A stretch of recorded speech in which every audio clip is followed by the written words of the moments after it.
Yes, yes, yes, everybody. It's that time of the year again. Oh, the Get your weather hot cocoa, outside is frightful, get your gifts but under the the Christmas fire, tree it's so delightful. because it is our Since we've first no place to yearly go, let it Cereal Box Price snow, let it podcast. snow, let it snow. And I'm here And with my it doesn't co-host, show Aaron signs of Spelzer. stopping. Aaron, how are you? And I'm I've doing got good, no doing good. Excited. sympathy It's the for holiday season. popping. Got my Christmas tree all set The up. lights are Everything's turned great way over down here. low. Yes, Let yes, it and I snow, am let it snow, excited to get let it into this snow. Christmas episode because we're gonna When we talk about finally said all the amazing goodnight, things that we went how I through hate during the going holidays as out in the kids, our favorite storm. movies, our But do you toys, really just everything hold that me we can tight? remember through the holidays. Welcome, everybody, to another episode of Cereal Balls Price Podcast. Yes, man, there is so much stuff to talk about, Aaron, on this episode. And a lot of news in the toy world, a lot of stuff. But before we start with everything, how was your Thanksgiving, man? Thanksgiving was good. Thanksgiving was good. Much different than previous Thanksgivings.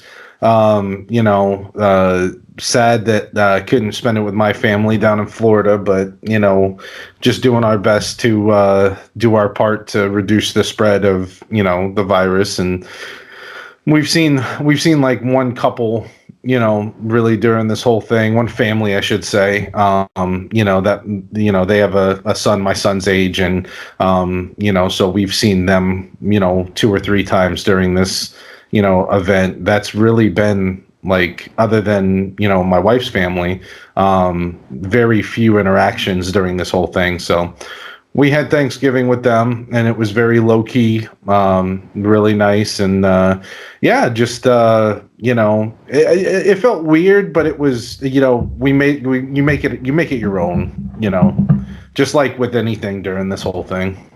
Yeah, it's funny how you say that. It felt kind of weird because, like, I feel like Thanksgiving, and even now, I know we're in, like, quote unquote, the holiday season, but maybe it's because the way 2020 has been, it doesn't feel like it, to me, it didn't feel like I was in Thanksgiving, or it doesn't feel like I'm in Christmas right now.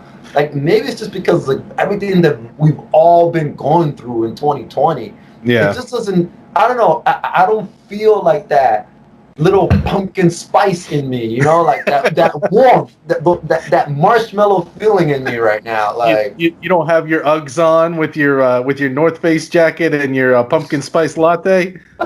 yeah, yeah. Like, I don't know. I just, it's just been so weird. Like, for me, Thanksgiving, like, obviously, like you said, like with COVID and everything, like my mom came to the house and dropped me off like food in like a plastic container, which that Right. was cool. She didn't have to do that, but like it was weird, like, and I know like we're all going through it, man, but I'm glad that everybody was safe and everybody had a good Thanksgiving, so that's good, man. Definitely has been a topsy-turvy Oh world in yeah. 2020, Oh man. yeah. Definitely. It's starting to feel more like the holidays though, because we just got what 6 inches of snow out there, so it's starting to look like Christmas out there. Actually, yeah, that's good. Hopefully I'll have my chestnuts roasting on an open fire. Whoa, whoa, whoa, whoa, whoa! Keep your personal stuff. Your chestnuts roasting where? Hey, hey, I smell bacon. Oh man. No, but yeah, man. So Aaron, any pickup with toys lately, man? Yeah, I got that Strata Coach, that Brave Star Strata Coach. I was very, very pleased with that. That was a good score off of one of the Facebook groups. So my Brave Star collection is coming along. I got a few other little pieces to complete Tex Hex. So I got his hat and I got his vest. Like we talked about, you pay sometimes $20 for that little accessory, and it is what it is. But it's so nice when you finally complete those figures, because I don't know, for me, it's almost like putting putting like a puzzle back together again, but it's like a piece of history because those figures came out in 1986. So, they're 28 years old. No, a lot older than that. I was thinking 30. They're 34 years old. But it's I don't know. Like my wife thinks I'm a little crazy because I'll spend money on like these little parts and pieces. But for me, it's just like that sense of like satisfaction when you finally put something back together after all these years. No, that's awesome. Yeah, I'm trying to remember Brave Star. Like I've never really watched the cartoon show, but was that like in space or something? Like the whole plot of that? Yeah, it's like cowboys in space, and it was very, it wasn't really steampunk, but it was futuristic. The stagecoach kind of floated, and it had a robot pulling it, and they were trying to fight over these little nuggets called carium, and that was kind of like the gold of this area, and it was like a mining kind of world. The horse turned into a bipod and can talk and fire, and was his own character, and it's kind of a cool little thing. But I think I've said this before, it's such a small toy line that when I picked up the two figures over the summer with the flea market, it just got me going because I didn't have a goal with collecting anything at that point. I was just kind of maybe fill in a little couple pieces here and there of, my Ghostbusters or Thundercats or something like that. But I didn't have a goal. And then now it's like, okay, I've got about 6 figures. I got the stagecoach. I'm working on a few other small things. And believe it or not, that's almost half the toy line. So wow. I'm like, okay, so it's kind of, but I'm patient, and it was funny. I was watching a guy last night on YouTube, and he collected the entire Nintendo 64 boxed collection. So he has every Nintendo 64 game in the box, and he said it took him about 13 to 15 years to do. And he said the key was to just be patient, because if you really want to go out there and you really want to spend stupid amounts of money, you can complete it if you have the money. You could complete it very quickly. But if you be patient, look for the deals, wait, because deals will pop up. I mean, I was pissed because I missed out on one little accessory a couple weeks ago. I was like, damn, I should have bought it. I just didn't see it on eBay right away. It sold really fast. And then I waited a couple weeks, and then one actually popped up that was lower than that one, and I was able to get that one. So I think that's just the key. So, with me, it's just all about timing and patience. And I think that I should, I'll be able to complete it maybe in the next year. I think I'll give myself a goal of a year to complete that toy line. No, that's awesome. It's so funny how you mentioned with the little text hat, how it's so small and like little accessories are so expensive. I was waiting for you to tell me like, hey Steve, I just put a second mortgage on my house. I just picked up new text hats. So I'm not going to give away all my secrets, but I have, you sit there and you buy something and then you could flip that, for me, it was a lot of Legos. I buy and sell a lot of Legos, and it's become pretty easy to sit there and say, okay, I'll buy this, box of Legos for, $50 and then flip it for $100, and then there's your justification for buying that stupid little hat, to add to your collection. So, you got to figure out a way to balance it so that you're not taking a second mortgage out, because it can be really easy to buy, and then not have any equity coming in, and I think like that's, you have to find that balance. But other than the Brave Star stuff, I don't think I've bought anything that's like that big, kind of purchase. I got a piece to the Battle Beats playset that I was looking for, but again, you're buying that stupid little piece, and I think I paid like $30 for that little piece, just to yeah. just to complete that one playset. But That's awesome, no, though. yeah, I mean, again, it's like that sense of like, okay, that's done. Yeah, that's done, man. There's nothing like that feeling when you complete, like, you get that last piece, that last accessory for your figure, or whatever missing vehicle or playset, and you just put it in your display case or however you display it, and you just look at it like, I don't know. It's just like, because as kids, our parents couldn't give us everything we wanted. They were on a budget. Right. So now as adults, it's like, you know what? I'm gonna go buy this turtle layer playset. Now that I'm an adult, I can get it. Right. And my parents could never afford it.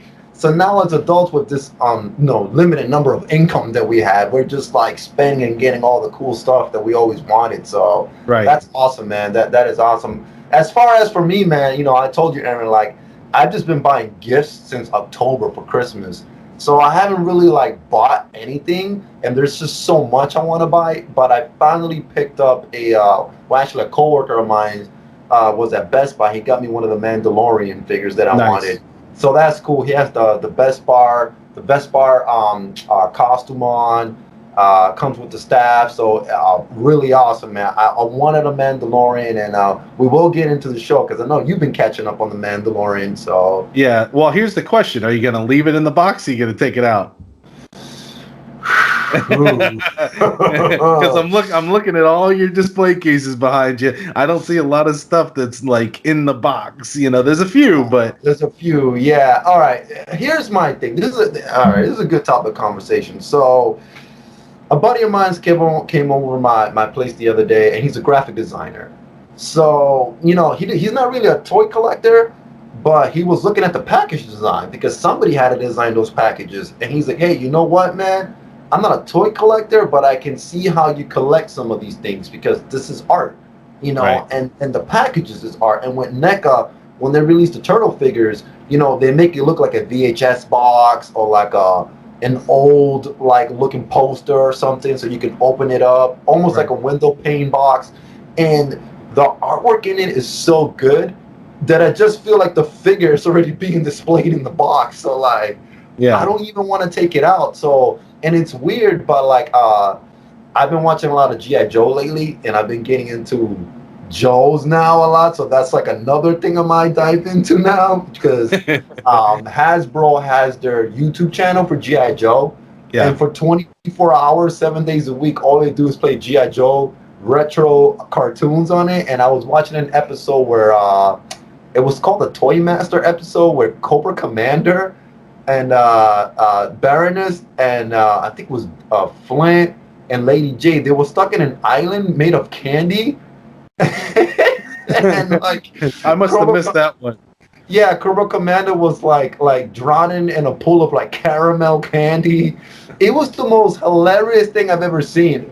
But it was a G.I. Joe episode, and I was dying. So like the Joes and Cobra had to get together. So Destro and Duke, they had to get together so they can fly to this island, this candy island, and like rescue. Like, it was like the most funniest thing I've ever seen. But lately I've been getting into Joe's, and like the G.I. Joe Classified series, they also have like awesome box art, going back to like keeping it in the display and stuff. Like, Oh yeah, the artwork in those boxes are like amazing. So I don't know, it all depends on like the box art itself. If I like the box art, I'm gonna keep it in the box. If not, it's gonna be loose, man. yeah. But yeah, that's the way I see it with that, man. But yeah, there's just so many toys right now that I want to collect for. But again, like, having to buy all these Christmas gifts, man, I haven't really been able to like buy a lot of stuff. Yeah. Did you see that Premium DNA Toys put out their, it was kind of like a preview, their Battletoads figures, and Yeah. all you saw was like the silhouette of the toads, Right. and it said coming soon, and oh my god, I had a toy orgasm when I saw that. I'm telling you now, Aaron, I am gonna collect every single one of those Battletoads, man. I Yeah. cannot wait, man. Oh, Yeah. it's so good. it's such an iconic game, and I think like those figures are gonna just I think they're gonna be amazing. They've definitely premium DNA from what I've seen in the past month, couple months, is just knocking it out of the park with these figures, and they're really. And that's one thing to kind of like, going into the holiday season, you could really kind of appreciate is that sure you have the Hasbro and you have the, the Marvel select, you have these huge toy lines, and some of these independent toy lines are really pushing the envelope and almost giving them a run for their money. I mean, NECA's been around for years now, but I feel like in the past, I don't know. I want to say 6 or 7 months, they've stepped up their game to a different level that like everybody's collecting NECA now. I never saw NECA in Walmarts and Targets and stuff like that. And now they're everywhere. And I feel like it's like, these independents are where it's at because they actually are listening to the consumer. When NECA stepped in and said we're gonna make sure that no bots can buy these, we're gonna do the pre-orders. When they made it right with the Super Shredder, when they made it right with these figures, they're listening to the consumer, and the consumers are gonna spend their money on these companies. So I think NECA is going to have a great fourth quarter, and a great Christmas, great holiday, Kwanzaa, Hanukkah, whatever it is. I don't know what denomination the CEO of NECA is, but whatever it is. He's just swimming in a pile of money like Scrooge McDuck right now. Festivus, whatever it is. He's happy, but he's happy because he's listening to the consumer. So but yeah. I think I definitely like a lot of these toy lines. Like I really want to dabble and collect the Masters of the Universe Origins collection, because man, the figures look so good. Like I haven't collected any of those, and I know Scareglow just came out. Super 7 just released Snake Mountain. That box. Look, if I was homeless, all right, the box that Snake Mountain comes into, all right. Like, if I can do a Lifestyles of the Rich and Famous, the homeless version, and I'm just like, hey guys, let me show you my box, my mansion box. Here it is. Yeah, it would be that box, and then like your hallway or your second room would be the USS Flag. It would just be like because that box is probably pretty comparable. That box is huge. I mean, huge. Yeah, that is that. Yeah, the USS Flag is a big box, but. Yeah, like you said, Aaron, like these independent toy companies are just knocking it out the park right now. And like I think NECA's gonna have a great quarter four, Super 7. I mean, did you see the NECA showed that preview of the disguised turtles with the face? It just had like the masks. There were the undercover turtles, but I don't think that the masks come off. I think it's just the face itself. Okay. I'm hoping that you can take off the mask. I'm hoping that it's just stuck that the mask is not stuck to the face of the turtle. Hopefully you can take off the mask and put it back on. But that was amazing when I saw the pictures to that, man. And now G.I. Joe Classified series, I think they're gonna come out with Zartan, a Lady J, a Flint. Man, it's. I'm about to have a tear coming out my eye right now because it's the best time to be a toy collector right now, man. I mean, well, there's a caveat to that. It is the best time to be a toy collector, but you better have deep pockets. And we've talked about that before because I mean, there's so many different toy lines that are just going, and I think it's great. But man, it is like you walk into some of these stores and it's like, okay, do I buy the G.I. Joe figure or do I buy the Marvel Selects figure or do I buy the, I mean, some of the figures look really, really nice. So, I mean, it's it's hard. You have to pick your poison. Hey, speaking of Marvel Selects, Aaron, and I want to bring this by you. You know what you have to pick up from Marvel? Especially because me and you, we do Turtles. You have to pick up the hand ninja because you know, like you can put the hand ninja next to a Foot Clan ninja Okay. together because, like, you know, for those that don't know, Kevin Eastman and Peter Laird, the Foot Clan name was actually taken from the what was it? I don't know if it wasn't the Electric comics, but it was not was it Daredevil, but it the Foot Clan name was taken from the other comics, which was called the Hand, and the Hand were ninjas, so they just took the Hand title and changed it into the Foot. And Marvel Legends are coming out with a Hand Ninja, all in red. So I Yeah. think it would be awesome to just get that Hand Ninja and put it next to a Foot Clan Ninja on your display, man. And I'm like, I am definitely getting that. That's going with my Ninja Turtles right there because that's where Kevin Eastman and Peter Laird came out with their Foot Clan soldier name. So that's definitely a must buy right there, man. Yeah, I just happened to Google it real quick because I wasn't. It's kind of funny, like the play on words, the hand and then the foot. Yeah, That's yeah, pretty yeah. cool. But I guess there was a 2-pack that was Wolverine and a Hand Ninja. Looks like it came out a couple years ago.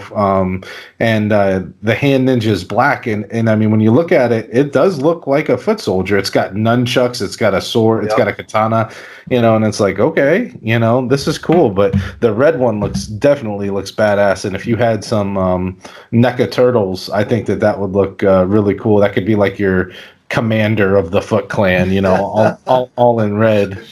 Yeah, that's definitely an awesome toy to pick up. But And hey, Christmas colored.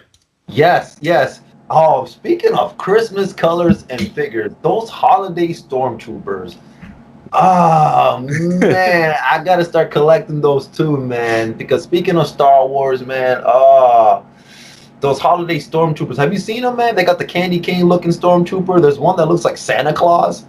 Yeah, He's he, I've seen them online. I have not found one in the stores. I've gone to Target, gone to Walmart, because I think there's 4 or 5 different ones, but they're all exclusive to that individual store. So, it's not like you could get the whole wave at one store. I think there's a Target exclusive, there's a yeah, Walmart exclusive, there's a GameStop exclusive. I want to say there's a Walgreens exclusive. yeah, yeah. And so I haven't seen any of them in person yet, but I've seen the pictures of them online, and they look amazing. And I think if you had a couple of them maybe hiding on the Christmas tree with their laser guns and their candy cane, whatever, I think that'd be cool. Can you imagine like in the Star Wars universe there was just like a stormtrooper like riding around the galaxy dressed like Santa Claus, just like going to each of these planets, just dropping like holiday toys. It's like a little Luke Skywalker. He's like, "Look, mommy, there's a stormtrooper coming down, just like Santa." Just like, Yeah, well, I talked to you. I messaged you about this. There was that George Lucas created the holiday special, and it was a made-for-TV kind of movie about, and I guess the premise was the Wookiees, Chewbacca's race, was having a life day, and that was supposed to be like their Christmas. And it is ridiculous. It is not good whatsoever. The acting in it was horrible, and it just looked like everybody did not want to do this. Everybody was like probably at that point kind of Star Wars'd out. Like it looked really rushed. But George Lucas has been slowly trying to like eliminate every copy of this ever made. And of course, with YouTube, it's never going to go away. It'll be uploaded under some super secret file name, but you will always be able to find this with the power of the internet and YouTube. But I was watching Harrison Ford on Conan O'Brien, and they showed the clip, and I mean, Harrison Ford is just like, "Okay, Chewie, this is what we got to do," and he just looks miserable, even and it's like, wow. I think the only thing that came out of the holiday special that was good was that was the first appearance of Boba Fett, like. So that's the holiday special Boba Fett, and it's cool to kind of see the Mandalorian now Especially with that shock stick. That was kind of that first weapon that Boba Fett used in the cartoon series. So it was like that homage. There's been so many, like, I don't know how far you've gotten into it. Oh man, this is a good segue, but this is a great segue into the Mandalorian, man. So, oh man, so okay, quick little info on myself. I was never really a big Star Wars fan. Like grew up on Ghostbusters, grew up on Ninja Turtles. Didn't really see the Star Wars films, and then like, about 2 years ago, I told myself, all right, I'm gonna sit down and watch all these movies. Took me about a week, catched up on all the films. Saw the last one, The Rise of Skywalker. Loved the movies, loved some of them, not all of them. Yeah, we can get into that on another podcast. But yeah, I became a fan of the Star Wars films, and then The Mandalorian came out, and wow. Now, Aaron, I know you've catched up. Yep. Let's talk about this last episode, So we're talking about the one yesterday or 2 days ago now. Yes. Okay. I just want to make sure. So hold on a second. So we are recording. I don't know. I'm trying to think of the date. It is December 6th, right? Okay. So if you haven't seen the episode on December 4th, please, the spoilers. Well, we're probably going to go spoilers, but do not listen to this because this is like super spoilers. Spoiler alert! If you guys are listening to this podcast, shut it off. Go watch that new episode of The Mandalorian. Then come back and listen to me and Aaron talk about it. Because, oh man, did I have a huge boner when I was watching this episode. So you have no clue. So you've only not like you became a Star Wars fan, in the past couple of years. I had books when I was a kid. I played the card game when I was a kid. I had T-shirts, whatever. I was a huge Star Wars fan. Like my whole room was Star Wars when I was a kid, and my favorite was Boba Fett. I haven't, hopefully when I can get a little better setup, I can show you the display of my Boba Fett stuff. And yeah, but this episode, so my wife and I have been watching it together, and I'm like, oh shit, that's Boba Fett's ship, and I was shocked that my wife knew it. She's like, oh yeah, the Slave One, and I was like, what? Like you're paying attention? Like this is why I married you. So like the ship lands, and I'm like, okay, like. But who's in it? I'm like, because you only saw a glimpse of Boba Fett as a Tusken Raider, in the last or 2 episodes ago, and I was like, okay, I was like, my wife is dancing right now. So I was like, okay, and then I saw it, and I was like, oh shit, he's flying the ship. He's got his ship. Like I was freaking out. I was having like a childhood just moment. And then when he came out in that armor and started blasting shit to smithereens, I was like, oh man. But the funny thing, my wife goes, looks like he filled out that armor quite nicely. Because, obviously it's an older Boba Fett. He's not in the best shape. And I was like, yeah, it does look like that armor's a little bit snug on him, Yeah, hey, and how badass does he look with the armor and with those pants? Kind of like the long, like kilted kind of pants on. Yeah. And man, the way he was just smashing these stormtroopers' face in. Yeah. It was like so violent. Like I've never seen that in a Star Wars thing. And by the way, Aaron, do you know who directed this episode?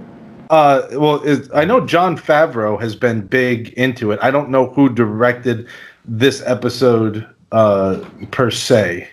So Jon Favreau, there's a line of directors trying to direct a Mandalorian episode. That's how popular it is. So Robert Rodriguez directed this last episode. Wow. And for those that don't know who Robert Rodriguez is, he did like Desperado.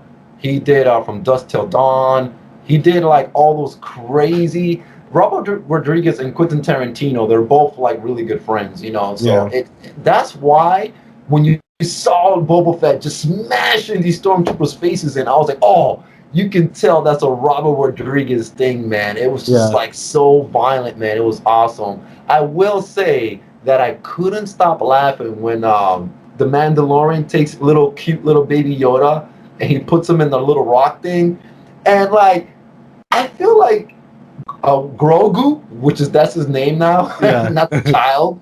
Like he has these moments where he's childlike, and then all of a sudden he's like meditating.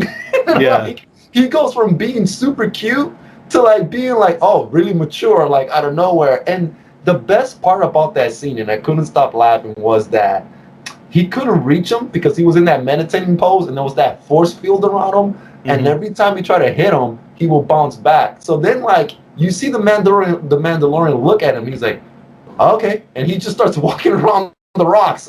Like I'm just Yeah. like, he's gonna be on his cell phone playing Tetris until like he's done with this thing. Well, I was like, he's gonna be okay. If you can't get to him, nobody else can get to him. You know what I mean? But yeah, no, I thought the same thing. But I thought the greatest part at the end, was at the end of the episode was when he's like whipping the stormtroopers around, using the force and whipping the stormtroopers around, and I was like, oh, that's pretty cool. So yeah. I kind of got freaked out the other day. I think I was like reading online, but it was like a troll post, and it was like Jon Favreau is seriously injured, and I was like, what? I was like, what's going on? So I'm reading it, and it's like, he had to undergo spinal surgery, due to an injury on the Mandalorian, blah blah blah blah blah. And then you read the last line, and it was, this injury was because he's been carrying the whole Star Wars universe on his back. And I was dying because at first I was like genuinely concerned. I was like, oh my God. Like, did he really get hurt? Like, he's had this success with the Mandalorian, like, in Marvel movies in general and stuff like that. Right. Right now it's the Mandalorian, but I'm like, oh shit, is he okay? And then I'm like, oh man, I fell for it. And I'm sitting there, it's like 2 a.m, I'm at work, I'm reading this, and I'm like, oh man, I fell for this shit. You're just like, oh no, where's my Star? Not Jon Favreau, not now, man. Why now, man? It's crazy because, Aaron, let me ask you a question: is this as good as Star Wars has been? Being the Mandalorian. This is better than Star Wars has been. I mean, this is the standalone stuff with Star Wars is probably some of my favorite stuff. Solo I loved, even though it kind of was, on the back of episode 8, which I admit I didn't see Solo in the theaters because I hated episode 8 so much. I was kind of like boycotting Star Wars at that point, but then I watched Solo and I was like, oh shit, there's a few kind of points that I was like, yeah, that really, you could have cut this out of the movie and it really wouldn't have changed anything. Rogue One, fantastic movie. Yeah. The kind of standalone stuff that they've been adding in, I'm really happy with. The Mandalorian is hitting those points, but the key to the Mandalorian is they're utilizing the extended universe, which is now, what do they call that? It's not legacy, but it's not canon anymore, according to Disney. So, but when Ahsoka says Thrawn, when she goes, "Where's Thrawn?" I was like, holy shit. I'm like, it's because so funny story about Thrawn. Timothy Zahn wrote the books. Here's my Star Wars, geek out. Hey, that's awesome. You know more than me, so please explain and let the audience know. Timothy Zahn wrote the Thrawn trilogy. That was what the fans at the time had for an extended universe, because as of that point, they had episode 4, 5, and 6. I think Lucas was in the process of doing the prequels, but we, as a Star Wars kind of like fan fiction, it wasn't really fan fiction because it was all approved by Lucas in order to be published. Timothy Zahn wrote the Thrawn trilogy, which was Heir to the Empire. I think that was the first one, and then 2 other books. And Thrawn was a badass mofo. I mean, he was just bad. You read the books, you're just like, wow. And so they introduced him in the Clone Wars cartoon. And when you saw Thrawn, you were like, okay, this is amazing because finally it's come to fruition. Then Disney takes over and says, nope, all that shit is all, gone. We're going to make a new timeline. And as a fan, I got pissed because you're like, it's already there. The extended universe was written. As fans, this is all we had for 20 years, and they went as far as like, Han and Leia had kids and, and they became Jedi. And so like they took Disney took some of it, but they're not utilizing the extended universe. So long story short, when they threw it out, I met Timothy Zahn at a Comic-Con. And I was like, how did you feel when they put Thrawn in the Clone Wars and then all of a sudden Disney just, throws it out? He said some very like uplifting words, but very kind of wise words. He said, did you enjoy reading the books? I said, yes, I did very much. He goes, did that bring you joy? Did that bring you happiness at that time when you were reading the books? I said, yes, it did. He goes, well, then I did my job. Whatever a company, a publishing company, whatever a movie theater company decides to do with his works in the future, as long as he wrote that book in that time, in that snapshot of whatever it was, 1995-ish era, I want to guess, he brought you joy in that time, then that was his goal. Right. That's awesome. Wow, that's deep. Sorry, I kind of went. No, that's awesome, man. I mean, like, that's good to know because, like I said, like, I just got into Star Wars 2 years ago, and like now I'm like a big fan, but I don't know all the canon. Like, there's books, there's other video games. I still haven't seen the Clone Wars cartoon show yet. I haven't gotten into that, and I know that the Mandalorian, like you said, Aaron, like, it takes all these things from the video games, from the books, and it just puts it into the show, which, man, like, oh man, I just every Friday I just can't wait. I'm just like, come on, man, let's go, man. Like, you know what? Like, and I feel like this is only good just like this. Like, I for some reason I wouldn't want to see The Mandalorian as a movie, but as a TV show, like, it's amazing. Now, don't get me wrong. If they can do like a movie theater Mandalorian experience and we can go to like watch this like on IMAX, like, right. Oh my God, I would love that, man. Please, Favreau, Disney, whoever's listening to this right now, can you make that a reality? Can we just put this on the big screen on IMAX, please? Yeah, after COVID. yes, after COVID, please, man. Yeah, I think the key to Star Wars moving forward is going to be standalones and series. Yeah. Because you could take, Obi-Wan, for instance, because I know there's been rumors of making an Obi-Wan movie for years. There was also rumors of making a standalone Boba Fett movie. If you could take Obi-Wan's character, like, bring back Ewan McGregor, because I think he was a fantastic Obi-Wan, and do a series with him. You could pick any character in the Star Wars universe, and Tarkin, for instance, the original Death Star kind of commander, he has a backstory that's really, really interesting, and they wrote a book about him a couple years ago. And you could take any character and kind of make a little series, even if you made miniseries, like, let's say a 6-episode miniseries about specific characters that maybe you didn't dive into in the movies. Mace Windu, everybody wants to know, is he alive, is he not alive, because you never see him die.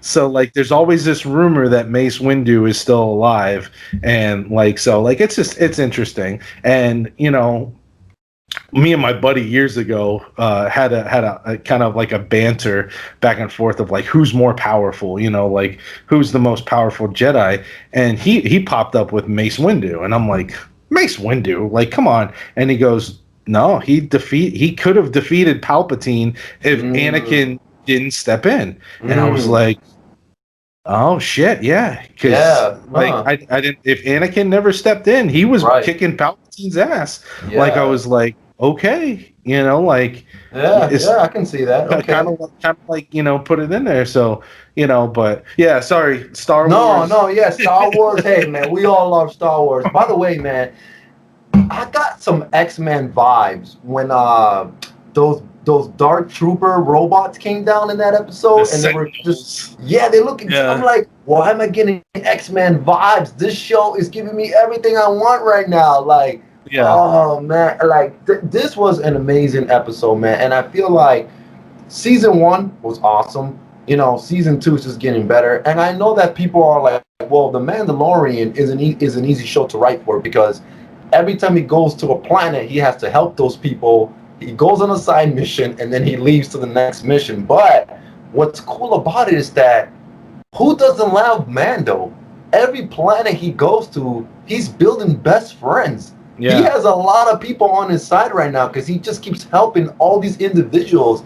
And I feel like, now this is just me, I'm not saying this was going to happen on the show, but like there's going to come a point where something drastic is going to happen. And like every person that he's helped, they're going to be like, hey, we're on your side. Let's go help this guy, man. Look what he did for us. So, oh, man. But, like, speaking of Star Wars, man, and, I don't want to get everybody on the sad news, but, we all heard that David Prowse, the actor who played Darth Vader, passed away. And, Aaron, like, how did you feel when you heard that news, man? I mean, so being a Star Wars fan and seeing a lot of, like, my wife and I used to go to Comic-Cons quite a bit before COVID. We've met quite a few, people during this. It's always sad to hear when somebody passes away, especially ones that you used to see at cons all the time. We used to see him at cons everywhere down in Florida. I mean, it was there was not, it wasn't a con if David Prowse wasn't there. So it's super sad to hear, and because obviously, it just kind of brings it all back that like, kind of the mortality of it, of watching these movies that, because you never saw David Prowse's face, And it was interesting because whenever he signed a photo, he wrote David Prowse is Darth Vader, because most people, didn't know, who was in the suit. I mean, David Prowse was huge. He was a bodybuilder, I think there's a picture of him holding Kenny Baker, which was the little person that was inside of R2D2. It's kind of a cool photo, kind of just showing how, the size difference and kind of the vast, array of people that were in Star Wars. It's always sad, and I mean, it just seems like every couple months you hear of another person passing. Carrie Fisher, Kenny Baker. When you think of the original cast, Mark Hamill, Harrison Ford, Anthony Daniels, who played C-3PO. I think those are the three that are still alive from like the main cast, like the main character cast. James Earl Jones did the voice of Darth Vader. He's still alive, but yeah, I mean, it's just it's always sad when you hear a passing. Yeah. I was sad too, man, when I saw that because it kind of reminded me when Harold Ramis died, Egon Spangler. Yeah. It's just as we get older, these are our heroes that we grew up with, the people that made our childhood. And when we watch like our childhood heroes or actors or artists, people that we looked upon as we're getting older pass away, because we were just kids when we were watching this. And like David Prowse died at the age of 84, 86, and I'm like, wow, like he was up there, but like he made a lot of people happy playing that role. And same thing with Carrie Fisher. And it's like, I don't want to make this podcast a depressing podcast. But it's the truth. But it's as we get older, we watch our heroes, pass away. But like, the good thing about it is that he lived a long time. And, it's funny because I was reading something where when he played Darth Vader, and he was actually speaking the lines, like he was actually talking. And I guess like he found out down the road that Lucas was like, no, we're gonna use this guy for the voice, and I think he was kind of like upset about it because it was like, well, I'm Darth Vader because that voice comes from James Earl Jones, and everybody thinks that James Earl Jones is Darth Vader, but it's like, no, like this guy was in the suit, like. So that's why when he signed his photos, he would sign Dave Prowse is Darth Vader, almost as kind of like that point, exactly what you're saying. Yeah, man, and that also reminds me of another story where Vigo, the guy that played Vigo in Ghostbusters 2, same thing happened to him where he did the whole movie, he was saying all the lines, and the funny thing is that when the movie premiered, he showed up in LA, went into the theater, started watching the movie, and when he heard somebody else's voice coming out from the painting, he walked out of the theater, and it's just like. Some of these guys, they don't expect that. They expect that it's their voices, their voice. But and shame on the director for not telling him, or at least not giving him the heads up of like, hey, bud, we kind of looked at it, we listened to it, we really didn't like it. We went a different direction. I apologize. And that's just the shadiness of Hollywood. But just like the same shit that we talked about before with the guy from Back to the Future, Crispin Glover, right? Crispin Glover, yeah. And how they faked his likeness in Back to the Future 2, and and he finally won that lawsuit after years and years and years. But it's just I think just like with we're human beings, you be up front, say, hey, look, this is what we're gonna do, And, I'm sure Prowse was, hurt, but at least Lucas told him, like, hey, we're going to go a different direction. But yeah, no, it's never easy, when, like you said, somebody that you idolize, passes away, and somebody that's been a prominent, spokesperson and advocate for a franchise that you love for years, but. It's too bad. But with that, man, we're getting back into the holiday season, and right now we're gonna get into our holiday part. And what's that? That's right, everybody. That wonderful season. That's right. It's time for our Christmas episode time, and it's me and Aaron, and we are reminiscing.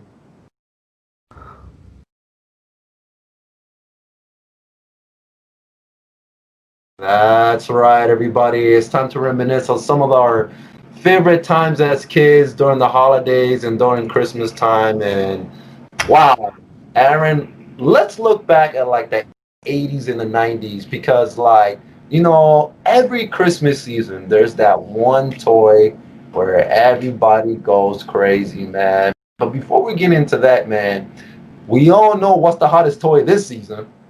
Yeah. the PS5. Yeah, man. Let's talk about this PS5 craziness.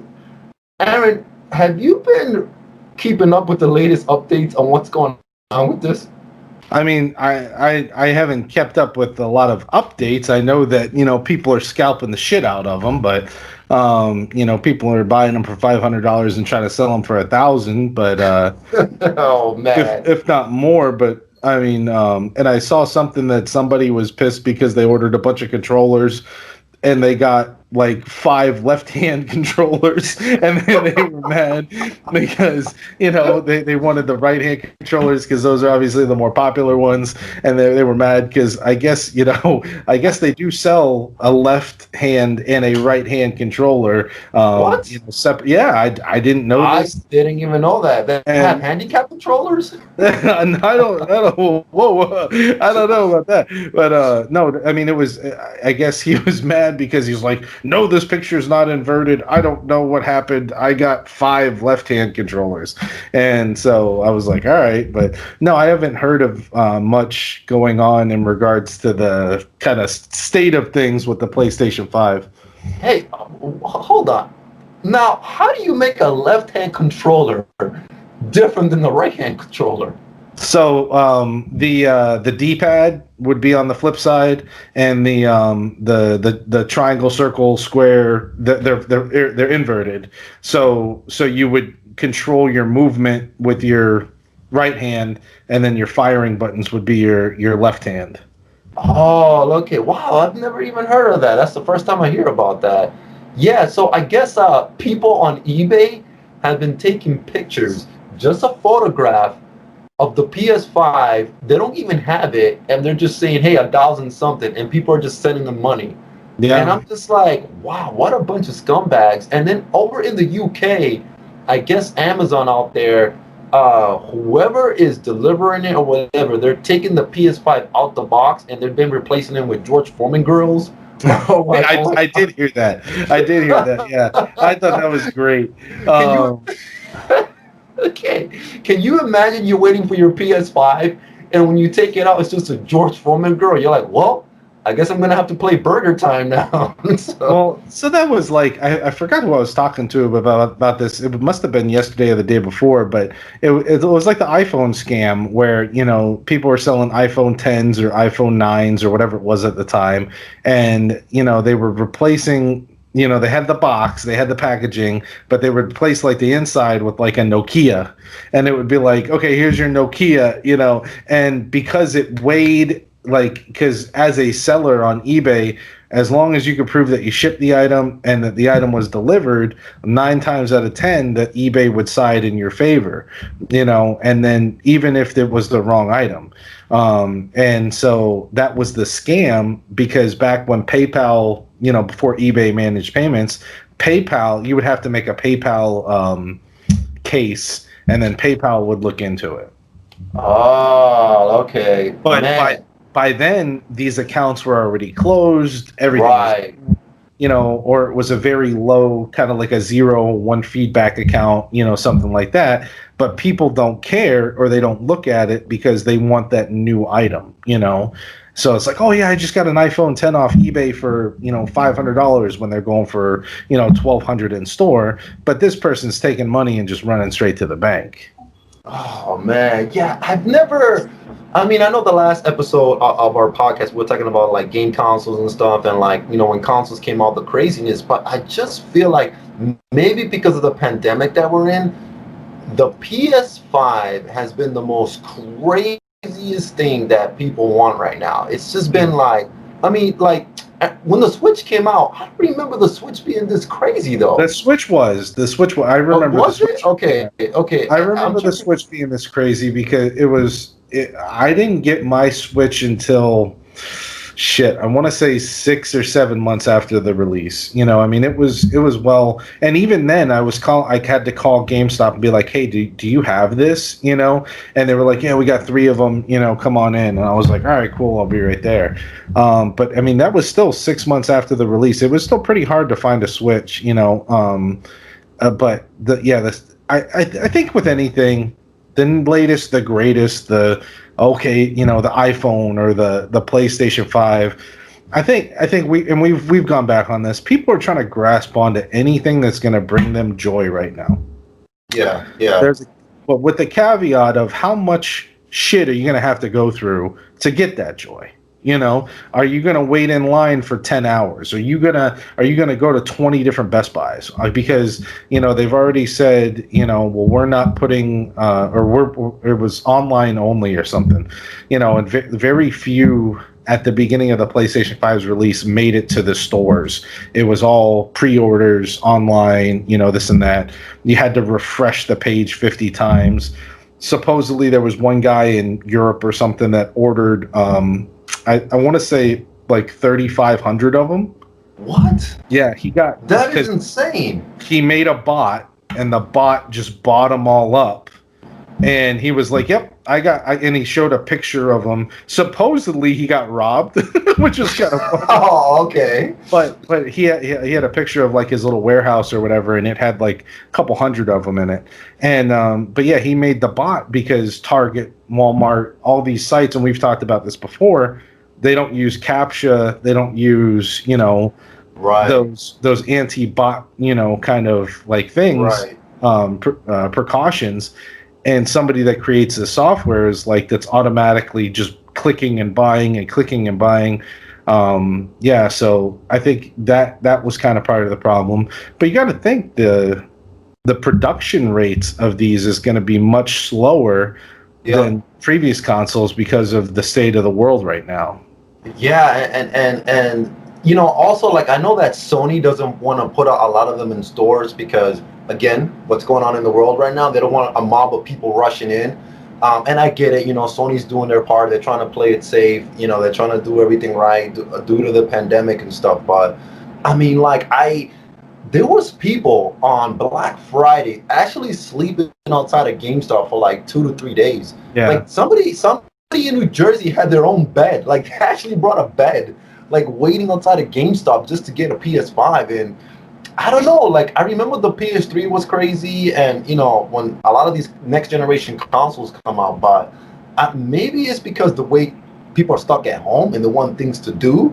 Yeah. This is just something like I need to get this now. Like I don't care what I do, I gotta get this thing right now. So yeah, it's just been.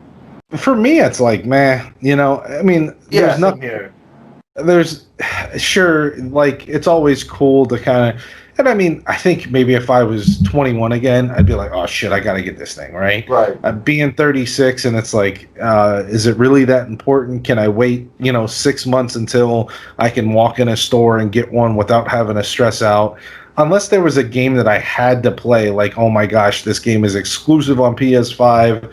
It looks amazing. I got to play it. But even then, all of the PS5 games have been released on PS4, and you could still play them, or I would say most of them. I would say 90% of them.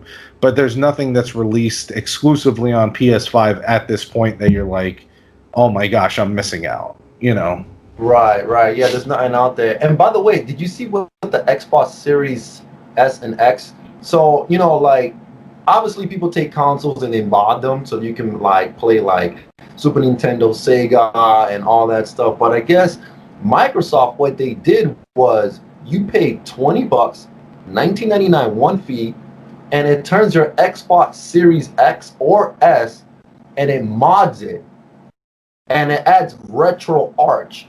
So now you have a modded Xbox where you can install games on it, which is crazy. So like Microsoft picked up on the fact that, hey, why not make money off of this? People were already taking our consoles, they were modding them and adding games, so why not pay a $20 fee? Now your Xbox can be modded now. Right. Now you can add retro arch, and you can add Sega Genesis, PlayStation games.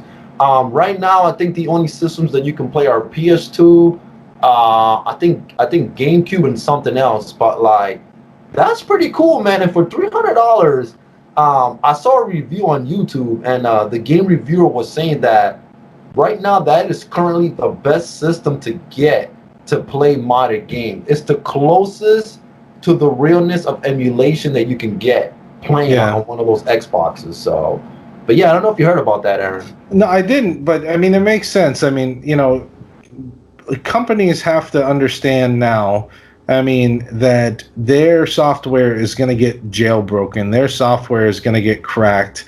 Somebody's going to make it, whether it's today, whether it's a year from now, whether it's 5 years from now, eventually it's going to get cracked. Like we just talked a couple episodes ago that the Wii got finally cracked, and after all these years, people are starting to mod Wiis.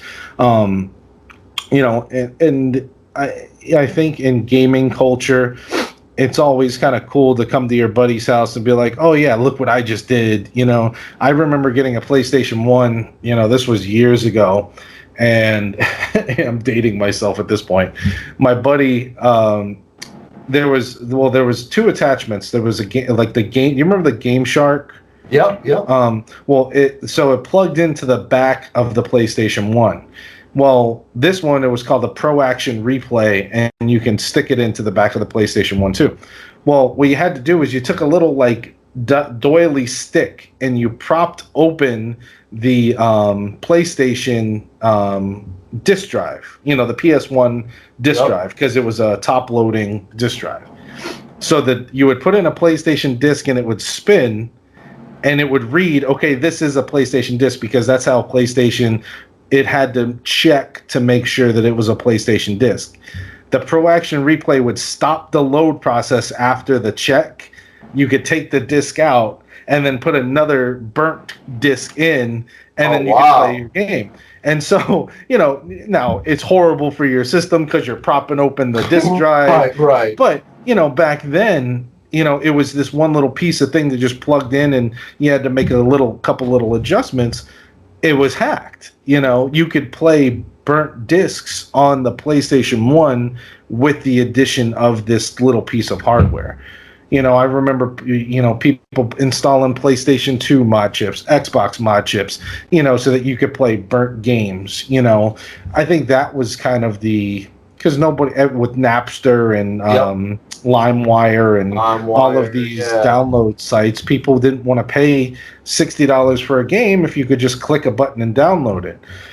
So I remember that. That was part of like the ISO era, because I know like when you burn a DVD or Blu-ray, you're actually downloading, when you get a turn, it's called the ISO, which is the actual file itself. Right. So people were taking that and they were burning it onto discs. And I remember like when like the PS2 was out, around that era, people were like, hey, do you know that you can download a PS2 game and just like burn it onto a disc? And I'm like, whoa, like what is this? This is crazy. Like, what you mean I don't have to spend $65 in the game? And then Dreamcast came out and screwed up everything. Because the Dreamcast stuff, the Dreamcast did not have any protection, so that was the downfall of Sega.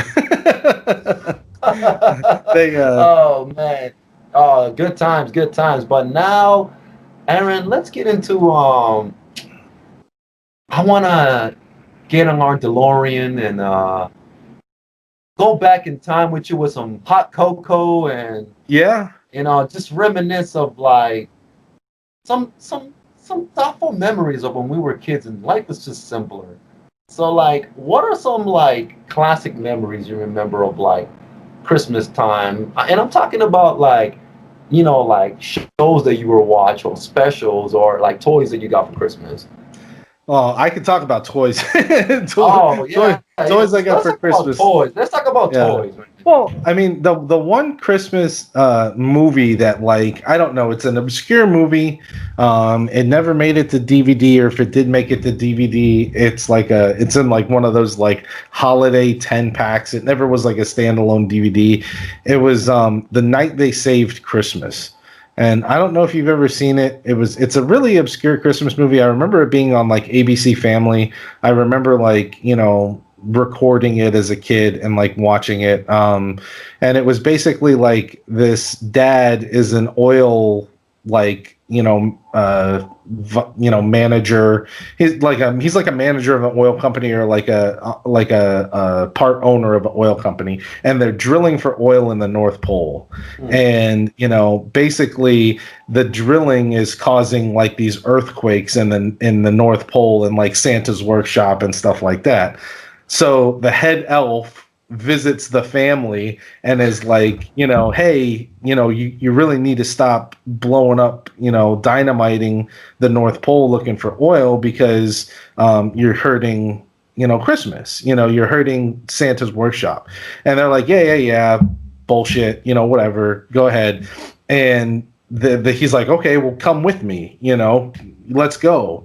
And he takes the family to the North Pole and all this other stuff. And as the family's in the North Pole, the dynamite goes off, and like they get all scared, and they have to go to the dad and convince him that Santa Claus is real, and all this other stuff. I don't know, but the one thing that it was in my head was this. It was this like automated reindeer sleigh that like was like so freaking cool, and like you pressed the button and it took you to the North Pole, and it was kind of like stop motion. It went through all these like ice caverns and stuff, but that was the one movie, and I watched it with Colin, my son, last year when we were down at my parents' house. We bought it on Amazon, and I think you can buy it on Amazon. It's like $4 or something. And it's such a cheesy movie, and like my wife was like, "What do you see in this?" And I was like, I said, "You have no idea how much joy that this movie brings, because it brings me back to that time. I get in the DeLorean in my mind, and I am 5 years old, sitting in my grandparents' den with the TV that clicked, 5 channels, 2, 3, 4, 39, and whatever, and you're just watching the movie, and that is like."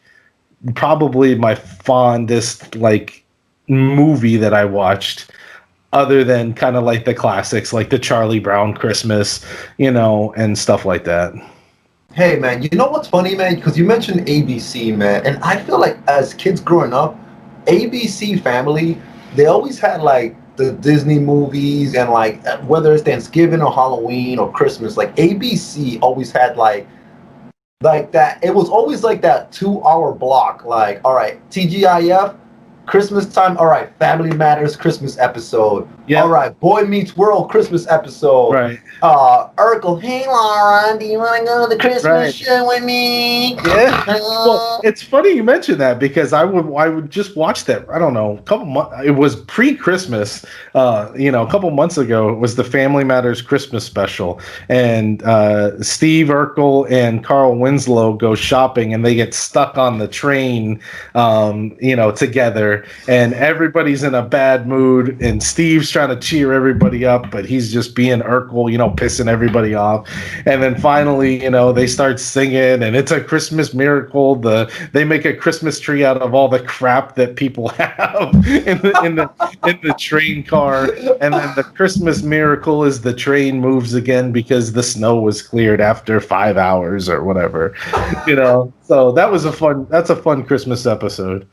That's awesome, man. Yeah, you know what movie is always stuck in my mind is Ernest Saves Christmas. Oh, yeah. Man. Oh, I'm glad you bring that up. My wife hates Ernest. I love it. What? Your wife hates Ernest? Oh, she hates him. Oh my God! I feel like what's his name? Vernon P. Wall or whatever.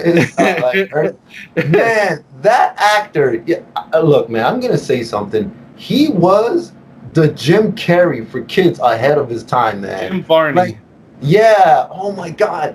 Like if you saw Ernest went to jail. That movie had me dying, especially the part where he's in court and he's like sitting in the juror stuff, and like he has a pen, and the pen just starts winking, and he chews the pen, and it's just like ink all over. And he takes the paper and he's chewing the paper. He's chewing it. It's just like even now watching that scene, I'm just dying. I'm like, and his funny faces and his mannerisms. Yeah. He was like the Jim Carrey, man. Like, and a lot of people don't know that he actually came from like a theater background. He was like a kind of like serious kind of actor, and then like he got into all this comedy stuff, man. But yeah, I always joke around with my wife, and I'll do that. Ooh, like ooh, and I think because maybe I reference it so much, maybe that's why she doesn't like him. But I was like, oh, we got to get Colin to we got to get Colin to watch these movies. And she's like, no, and I'm like, what? Like, I mean, Ernest Goes to Camp, Ernest in the Army, Ernest Saves Christmas, Ernest Saves Halloween. I mean, there's just so much, but yeah, I like that reference because where he's driving around Santa Claus and he's trying to. That brings back good memories. Yeah, man. I don't know what it was with us being kids, but honestly, Aaron, like I don't see it as much anymore. Like these kids now growing up, whereas like, like cable companies, like now everything's streaming online, and like Netflix and Hulu and HBO, they have their own section for the holidays. Like during Halloween and Thanksgiving, like a lot of these streaming services, they're like, hey, look, here's our holiday section. Yeah. But like back in the days, we had cable, and it was like when that week of Christmas was around, that Friday, Saturday night, you put on ABC of your favorite channel, and it was just like, all right, from Friday through Sunday, it was just like Christmas movies, Christmas cartoons, Ghostbusters, Real Ghostbusters Christmas episode. Yep. That was the episode where the Ghostbusters go back in time to the Scrooge era, and like the three ghosts of Christmas were around, and it's like the Flintstones Christmas, Garfield Christmas. It was like everything was Christmas, man. Right. And it was just a great time being a kid, because like it's like you felt it. It was like, man, you know what? I am Christmas. Like, Yeah. I am Christmas. Like I'm feeling it. Like yeah, I'd like say that- as an adult, I'd say a couple probably, I got big into the South Park Christmases. I mean, the South Park Christmases crack me up, and still to this day. So we don't have an angel on the top of our tree. We have Mr. Hanky on the top of our tree. So that's kind of been my wife and I's Christmas tradition, and my mom hates it. My mom is like, get that damn piece of shit off the off the top of the tree, and we refuse to. And still to this day, this is I think 13 years, 12 years, in the running. Mr. Hanky's been on the top of our tree. You can't go wrong with Mr. Hanky with the Christmas poo. No. But yeah, so I remember, this is a few years ago. My dad had never seen South Park Christmas, never seen it, and so I'm sitting in the living room with my dad, and he's like, "What are you watching?" And I was like, "It's South Park Christmas," and Mr. Hanky pops up, "Howdy ho," and he gives Stan little poo kisses and all this stuff, and my dad is like, what is this? And we were in tears. It was such a good memory. We're crying from laughing so hard. And then, it's the Happy Tree Friends episode where they have to sacrifice somebody. And it was like, oh my God, it is so inappropriate, but it's just so funny. But Isn't that the episode where all the animals have like a giant orgy, like in the forest? It's like, oh, we must, sacrifice. But at first they're cute, and then it's like, they're like Sour Patch Kids. First they're sweet, and then they're not, They're like looking, yes, we will take you, and then it's like, sacrifice him. Oh man. So Aaron, man, man, like looking back at like the TV shows and like the cartoons and everything, like what were some gifts that you got as a kid that till this day as an adult was so memorable, and like either you want to go out and buy this gift right now, or you have it in your collection right now? What was some gifts, like toys or anything, that you remember getting as a kid? So Christmas, I feel like there was a theme. I don't know why, but every Christmas there was always a theme with my parents. I have to say I was very lucky as a child.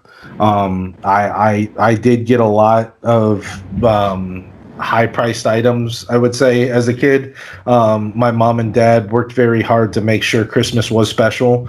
I'm not trying to, toot my horn, but I was very lucky as a kid.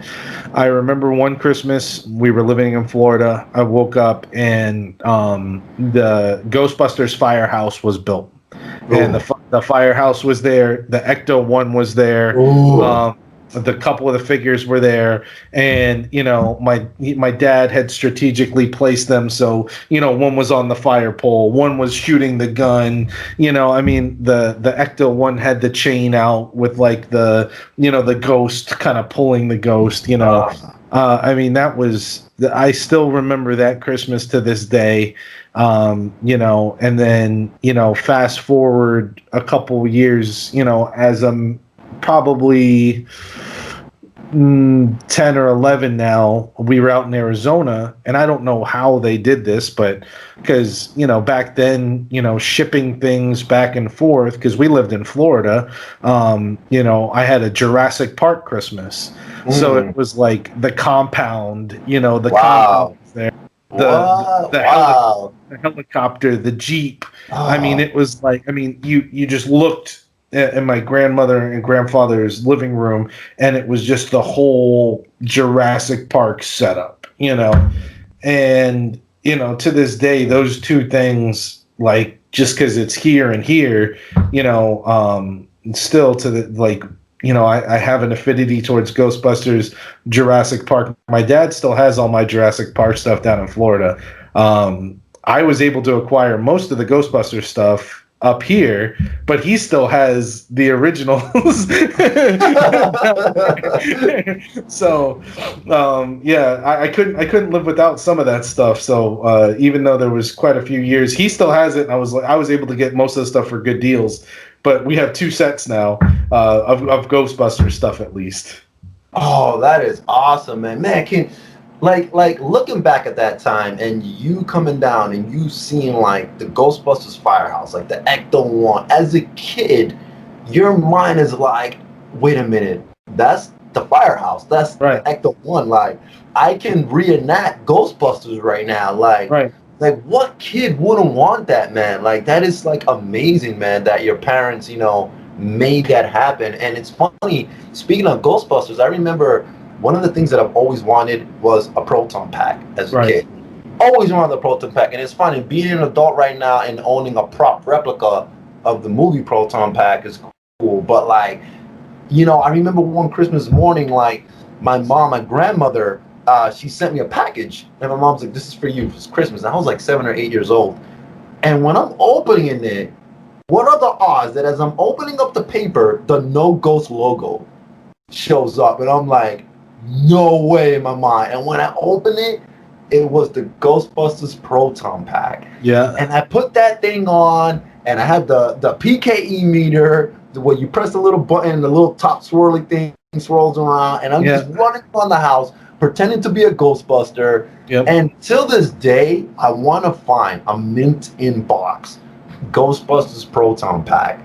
Even though it's expensive right now to get one of those things in the box, but like, it just brings me back to when I got that, and it's just like, oh my god, like that's one of my most memorable memories of gifts, man. But like, do you remember any other like gifts that you got that you can remember, Aaron? I mean, in regards to like toys and stuff like that, the Ghostbusters, and I mean for Christmas, because I had like Ninja Turtles birthday. I think I talked about this, Ninja Turtles birthday, Mask birthday, but Christmas, those two really kind of hit home, other than then I kind of got into like the video game phase when I was in my teens. And it was like, I just remember one Christmas, it was like GameCube game after GameCube game after GameCube game. I mean, it was like Mario Party, Zelda, and I was like, boom, boom, boom. And because that's all I asked for that Christmas was like these games. And, I remember like getting like Gran Turismo or something like that for the PlayStation 2, and playing that on Christmas. The first Call of Duty, I remember playing Call of Duty on Christmas Day, and my grandfather, being a veteran himself, and he's like, what are you playing? And it was like, the D-Day invasion, and he was like, oh my gosh, this is, it's history, and so he was into it. And I'll never forget, he kind of just sat there and just watched me play kind of like the first Call of Duty game, and on Christmas Day, and so like I have a lot of awesome. Really good memories when it comes to Christmas and family, and but yeah, I don't know, that Ghostbusters one, and I asked my dad, I said, Dad, can you try to find those pictures, because they're somewhere, I know my dad has them, my mom and dad have them, because I still remember just the way that it was set up in our little living room, because we lived in a townhome, what I mean, we didn't have a lot, so like, but my mom and dad always made sure that like Christmas was always special, and I'll always thank them for that, and You know, even though I didn't realize it back then, you know, I realize it now at 36. You know, back then it's like, oh man, look what I got, ba ba ba ba ba. You know, and you might be telling your friend that, and your friend might have gotten, you know, one Ghostbuster figure. You know, so Yeah. See, speaking of video games, man. So my number one gift was the Proton Pack. Now yeah, this is my all-time biggest Christmas gift. Speaking of game systems, and I remember this Christmas like it was yesterday. My mom is giving me a package. You know, as a kid, when you open up clothes like socks, yeah. underwear, Oh, you know, you know it. You know it. yeah, you're just like, You're like, oh, oh, great, oh, socks that, and and you underwear. have to like be like, oh, okay, thanks, you know. And you know, like back then as a kid, you didn't really think about that. It's about the thought that counts. Because as a Right. kid, you're just thinking about, hey, where's the cool stuff already, right? Yeah. And then my mom gives me and my brother this box. And when I open it, it was the Nintendo Entertainment System. And we lost our shit. Like, no, I kid you not, Aaron. I remember me and my brother just yelling. Like, we were just going crazy. It was like two kids that were like drunk off high C. Like, we just couldn't control ourselves. And I remember my mom, like, she didn't really know how to hook it up to the TV. And like, me and my brother, like 89 years old. And here we are being technicians, like hooking everything up to the TV and just playing Super Mario Brothers for the first time, holding that controller, and it's just like one of the most special moments of Christmas, man. That Yeah. because my mom was a single mom back then, and it's like she had like two jobs, and I know that she was working very hard, and she knew that all the kids in the neighborhood had a Nintendo, and she made that because I think a Nintendo back then was $200. Yeah. And $200 in like It was a 87, lot of money. 88. Yeah, back then that's a lot of money. $200 Yeah. back then in the 80s. Yeah. So it's like, you know, for her to do that was just amazing, man. So yeah, man, definitely video games. And then after that, like you said, started the video game craze where it's just like Nintendo.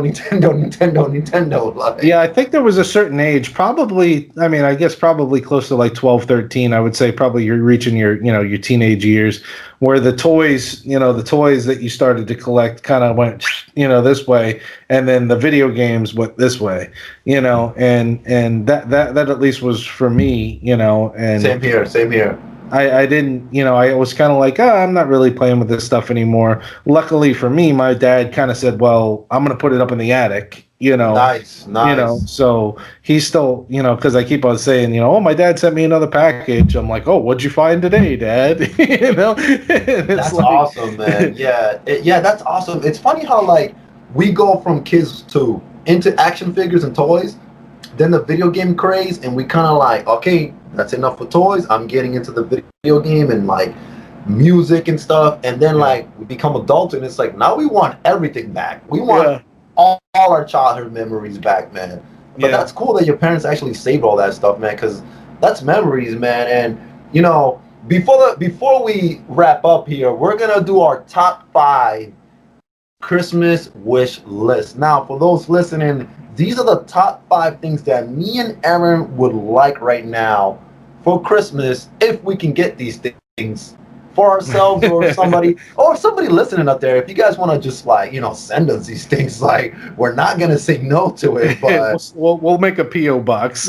Yeah, we'll definitely get a PO box for the podcast. And next thing you know, there's a thunder layer waiting for Aaron. Complete. Complete in box. Oh, that would be a Christmas miracle. All right, so Aaron, do you want me to start off, or do you want to start off our top 5 Christmas? Yeah, go ahead. I think I started the last one, so you go ahead. All right. And for those that don't know, Aaron came up with this top 5 thing. When we do this every podcast episode, go back and listen to our first one because that was our top 5 female cartoons. All right, so for my top 5 holiday wish list, this is something that I still don't have, and I'm still looking for it right now. It's kind of on the expensive side, but not really. And that is the Voltron Castle of Lions Panache playset. And I really want this Voltron Castle of Lions because I love Voltron. It's one of my favorite robots, and I'm still trying to find it. So that is one of my top now is the Voltron Castle of Lions. What about you, Aaron? So I got right now it's something that I want because it's kind of completes the set. Even if it's loose, I don't care if it has any accessories with it. Was that the Ray Stance Ecto Glow figure, because that's the last Ecto Glow figure that I need. Oh, nice. How much does that one figure just go for? Well, so I think if it's just loose, I think it could go for like 60 to 80, I would say, if it's just the figure. They all came with like these weird masks. If it has the mask, I would say it jumps considerably to like the 150 range. And then I think complete in box, they're going for like 350. Oh wow, yeah, and yeah, didn't Dave found an Ecto Glow, right? A Peter Yeah, Venkman. Yeah. that was, and you were kind enough to let me snag it because I had 3 out of the 5, and so now I have 4 out of the 5, and so yeah, Wow. I'm just missing the Ray. Oh man, you're like right there. You're almost complete right there, I man. will almost complete with the figures, but I'm missing all the accessories. That's another $5,000 Yeah, right there. pretty much. No, that's awesome. All right, so for my number 4, I have the TMNT Sewer playset, and I would love that complete inbox, man. Like I want that whole thing in the box, like just like but it's like 1,000, 1,500, 2,000. Like it's insane, man. But obviously that's just a dream. But if I can get just the skeleton itself with nothing, then I would So be happy with. So I've told you in the past, like I've had to complete figures or play sets as they are, and then buy the box later. Funny you mentioned the NES. I pulled the trigger. I think it should be arriving tomorrow or the next day on a NES box, just the box, with the styrofoam. Yeah, But I it want was one of those too. so I have the original. This one was the second version of the NAS, which was the top loading system. Yes. So I have a top loader. So I was like, well, let me get a box, and one popped up on eBay. So I was happy to get that. So I'm putting it, finally kind of completing that one, putting it all together. That's awesome, man. That's awesome. Yeah. So I think, like you might have to complete the sewer playset first, and then find somebody that's selling an empty box, and then you'll be all set.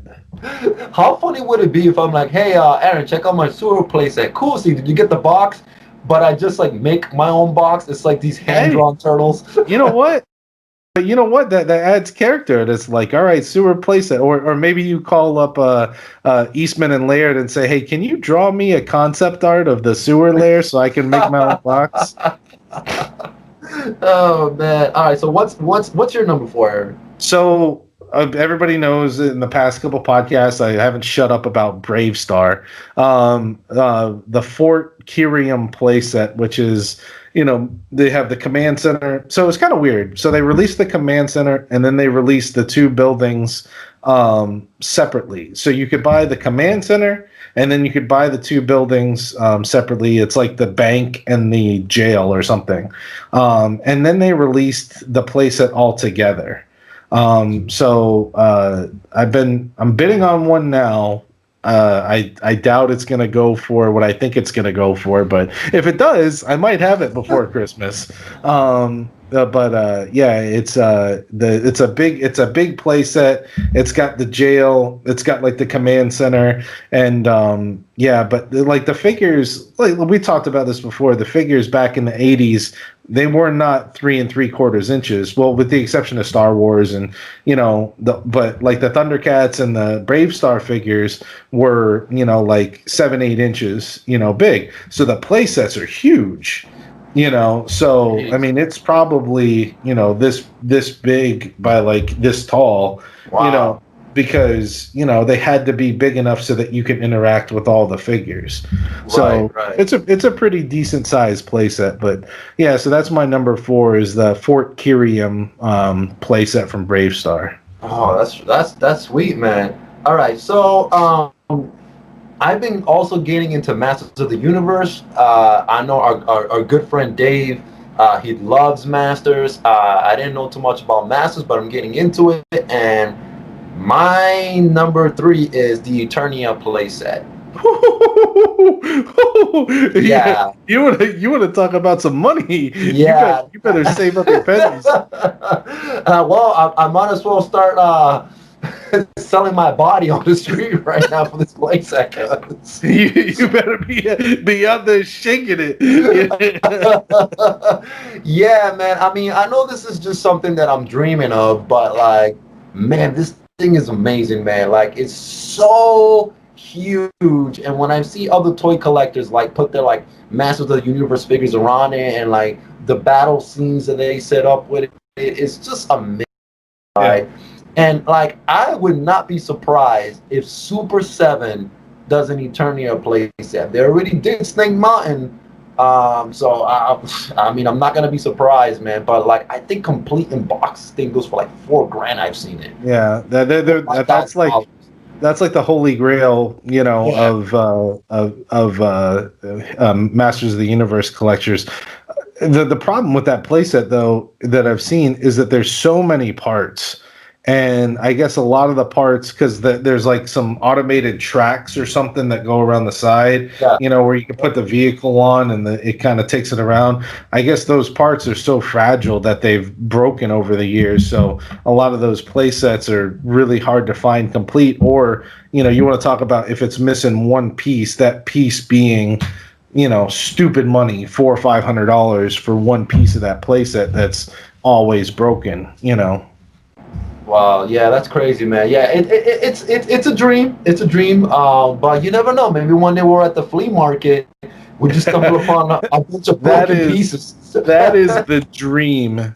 That is yeah, but you better get there before Dave, because Dave's gonna buy it, and you're gonna go, and he's gonna be opening his trunk, and you'll be like, "Oh, where did you get that?" You'll be like, "Oh, I got here at 2 a.m. and I got that for $5." complete mint in box, never open Eternia playset for $5 off some like 75-year-old lady. So I'm just looking at eBay right now, and I'm like, yeah, there's some incomplete ones for like $930, $400, 100% complete Eternia playset, $2,768. Okay, that's pretty much a used car price. Yeah, I think I'm all set with that. But with that said, Aaron, what's your number 3 here? So my next 3 are all Thundercats, which should come as no surprise. Of course. I've been collecting Thundercats for quite some time. There's 3 of the Burbles, the Robo Bears. Burble Bell, Burble Bert, Robo Bert, and Burble Bill. Burble Barble. Yeah, Baba Booey. I think they're not super expensive. I've seen the girl, Burble Bell, she goes for like 100. A lot of times you can get her for like 80. The other 2 you can normally be around 60 or 70. But I mean, it's 3 kind of like more obscure Thundercats. It was the 3rd wave that everybody's kind of after, with like the Bengali, the Linkso, the Pomra, but I don't know, for some reason, they're smaller than the rest of the figures. It's kind of cool because there's 3 of them, so there's kind of like you can, so you have some playability there, and I've been saving the searches on eBay. I haven't pulled the trigger. I probably could have bought, at least one of them by now, but it's just like, I don't know, something else always takes precedent. I think as toy collectors, we have that like, oh, because I think like, all right, if I didn't spend all this money on all this other crap. What could I have bought? Right. That I really wanted. Like sometimes it's like an impulse buy. Like we were talking before the podcast started. Like I just bought this, Toy Story figure, for $30, and it's like, oh well, if I didn't buy this Toy Story figure for $30, if I just saved that $30, what could I have bought in the future? It's so funny that you say that because, like, my mom, like, the other day was texting me, like, do you have socks? Do you have underwear? How many jeans do you have, right? And I'm like, I don't, like, I'm a pretty minimalist when it comes to clothes, but when it comes to toys, Yeah. I spend more money on a toy than getting, hey, I can have 2 pairs of underwear, but I have like 45 Ninja Turtles. All my socks have holes in them, but man, I really want this playset. Oh man, no, that's awesome, man. That is a good number 3, man. All right, so my number 2, and I mentioned this before. I'm getting into GI Joe, and I think you know what I'm gonna say. Which playset I want from GI Joe? Yeah. Okay, the USSS flag is a playset that I want. Now, where the hell am I gonna put that? I have no idea. That's gonna be your dining room table. Yeah, pretty much, man. But what I've seen is a lot of collectors say that once you build this thing, they say to build it on a table that has wheels, because what they say is when you keep moving this thing around, parts can break, pieces go here. So I've seen collectors have it on a table with wheels. So if I ever find a USS flag, and if I ever purchase a house instead of an apartment, and I can have like my whole toy room, like retro nerd room, I'll have that in the middle in a table with wheels so that I can move it around wherever I want. But like, I don't know, I just think it'll be so cool, like not just to put GI Joes, but like you can put Transformers fighting on top of there. You can set up this whole battle scene there, and then Sure. I just think it's amazing, man. Yeah. Yeah, and it's funny you mentioned that because like we talked about the Transformers movie and like how what was it, this first movie or the second movie where they dropped Megatron into the ocean, Yep. and they have the big ships out there, and I think it would be cool almost to have that mashup where you put Transformers, maybe a Starscream and a Megatron and maybe an Optimus Prime on the that would be awesome. I'm just picturing that right now. Yeah, toy overload. that would be a cool little kind of diorama to put together. Warning, Dr. Watson. Warning. Oh, that's awesome, Aaron. Yeah, man. So yeah, that's gonna be my number 2. What about you, man? So Dave gave me the thermos to the Thundercats lunchbox this past summer. So I want to complete that, but they're a pain in the ass to find in good condition. So my number 2 is a decent Thundercats lunchbox. Really? Are they that hard to find in a good condition? So yeah, in good condition, yeah. Okay. Because they were the metal lunch boxes, so it wasn't like the plastic Aladdin lunch boxes that we had as kids. It was the metal ones. Okay, yeah, the metal spilled stuff in, or they sat in a basement that didn't have a dehumidifier or whatever, and they just kind of not corroded, but the rusted the inside of them. So I don't need one in perfect condition, but I would at least like the outside to have good graphics. And again, it's probably something that I could have pulled the trigger on here and there, but I don't know. With me, it's like, do I really want to spend like $80 to $100 on a lunchbox? Wow. Probably not, but I mean, in a decent condition, that's what they go for, So that's probably why it's on my wish list and not my collection right now, because I can't justify spending that much money on a lunchbox. No, that's awesome, man. What's funny? I can just picture you right now, like you spend $100 on a lunchbox, and like you're at work, everybody's looking at you. You just take out that middle tin lunchbox. They're like, "Hey, man, look at that rich guy over there. Yeah, he thinks he's so rich with his metal $100 lunchbox. I don't know. I think it'd be more impressive if I just bought like a Yeti cooler. I wouldn't have to bust out $100, Thundercats lunchbox. And I think if I busted out my Thundercats lunchbox at work, nobody would think I would be cool. They'd be like, "Yeah, you're a fucking nerd."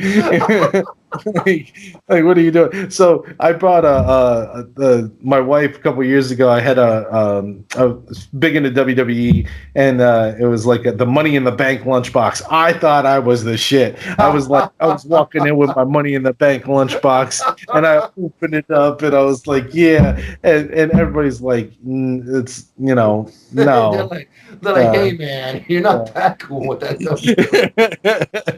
with your $2 turkey sandwich in your lunch. Yeah, exactly. My Lunchables, inside the lunchbox. I'm not. Your Lunchables in it's just you as a 36-year-old man walking with your WWE championship But you know what? belt. I thought it was. I thought it was like. I felt. I don't know. I felt it. No, that's awesome, Aaron. That is awesome, man. I love that, man. So my number one, and I love Mask. I love Kenner's Mask. I think that's like my number two toy line. Like besides Turtles, like they're head to head. I love Mask, and I would love to have a complete Mask collection, but I need Boulder Hill. Yeah. And I want to get Boulder Hill complete, and I know that Dave had one at the shop. For again, Dave's one of our really close friends. He has a toy store, and he had one. He ended up selling it. I didn't have the money at the time, but like the mass figures are getting pretty expensive. I'm seeing those prices going up and up, man. So yeah, I almost feel like because of that massive finding that they did in Venezuela or somewhere down in Central America. Yep. Wherever it was, I feel like that brought Mask back to the forefront. And it's funny because that was one of our first podcasts was Mask. And that was one of the first toy lines that we talked about because it was such kind of an obscure thing back in the day.